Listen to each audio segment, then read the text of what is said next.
आप सब विचार कर रहे होंगे कि ये गौर गोपाल दास जी को क्या हो गया, ये हिंदी में वीडियो क्यों बनाने लगे। हाल ही में हम ये फेसबुक लाइव सेशन कर रहे थे जहां सब लोग अपनी आदतों को बदलने का प्रयास कर रहे थे। इस सीरीज का नाम था 21 डेज हैबिट चैलेंज। तो कई जो श्रावक थे, श्रोता थे, उन्होंने सुझाव दिया कि आप हिंदी में भी बोलना शुरू कीजिए। और हमारा विचार था कि हमारे सारे भारतीय बंधुओं को और सारे भारतीय बहनों को हमको हिंदी में ये संदेश सुनाना है। लेकिन एक दिन तो हद हो गई। एक व्यक्ति बार बार कमेंट कर रहे थे, हिंदी में बोलो, हिंदी में बोलो, और हमने ध्यान नहीं दिया तो कमेंट किए, हिंदी में बोल कुत्ते, हिंदी में बोल। हमको कुत्ते कहा उन्होंने। अब हिंदी में जब किसी को आप कुत्ते कहते हो ना तो चोट पहुंचती है, लेकिन संस्कृत में वही शब्द कुत्ता जब संस्कृत में कहा जाए श्वान, तो उतनी चोट नहीं पहुंचती। हिंदी में आपको किसी को मूर्ख कहना है तो आप कहोगे गधे कही के, चोट पहुंचती है ना किसी को गधा कहो तो। संस्कृत में यदि आपको किसी को गधा कहना हो तो आप कहोगे हे वैशाख नंदन। अब जिसने भी ये वीडियो देखा है उसको आप वैशाख नंदन नहीं कहिएगा, वो समझ जाएगा आप उसको गधा कह रहे हैं। संस्कृत भाषा ऐसी है, ये सुसंस्कृत लोगों की भाषा है और इसीलिए इसमें कठोर से कठोर वचन जो होते हैं उसका प्रभाव भी मृदु हो जाता है, सॉफ्ट बन जाता है। अब यदि संस्कृत भाषा में आप किसी आधुनिक उपकरण, आधुनिक वस्तु, आधुनिक व्यंजनों को नाम देने का प्रयत्न करें तो कैसे सुनाई देगा। यदि आपको संस्कृत में आइसक्रीम कहना है तो आप कैसे कहोगे, दुग्ध शर्करा युक्त हीम घनगोल गट्टू।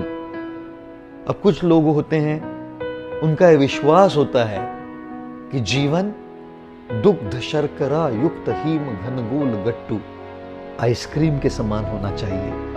उनके जीवन की फिलॉसफी, उनके जीवन का सिद्धांत है कि जीवन एक आइसक्रीम के समान है। पिघलने से पहले मौज कर लो, पिघलने से पहले मजा कर लो। ये लोग स्वार्थ का जीवन जीते हैं, बस मैं और मेरा। किसी न किसी प्रकार से अपने जीवन में भोग करो, मौज करो, मस्ती करो और खुद सुखी रहो और खुश रहो। हम कई बार कहते हैं जीवन एक मोमबत्ती की तरह होता है। जिस प्रकार से आइसक्रीम पिघलती है उस प्रकार से मोमबत्ती भी पिघलती है। और मोमबत्ती के पीछे का सिद्धांत है पिघलने से पहले दूसरों के जीवन में प्रकाश लाओ। आइसक्रीम भी पिघलती है, मोमबत्ती भी पिघलती है, लेकिन मोमबत्ती पिघलते पिघलते दूसरों के जीवन में प्रकाश लाती है, दूसरों के जीवन का कल्याण करती है। और इसीलिए हमारे जीवन की यात्रा आइसक्रीम से मोमबत्ती तक की यात्रा है।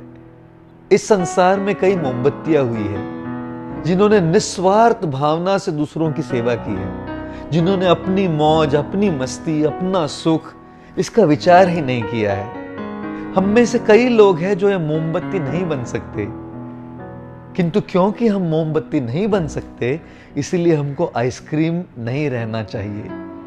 आइसक्रीम से धीरे धीरे मोमबत्ती की ओर प्रगति करनी चाहिए। निश्चित रूप से जब हम दूसरों की सहायता करते हैं, दूसरों के जीवन में प्रकाश लाने का प्रयत्न करते हैं, दूसरों की सेवा करते हैं, दूसरों के जीवन में कुछ योगदान देते हैं, इस सेवा से, इस सहायता से, इस योगदान से हमारे हृदय को, हमारी आत्मा को संतोष प्राप्त होता है।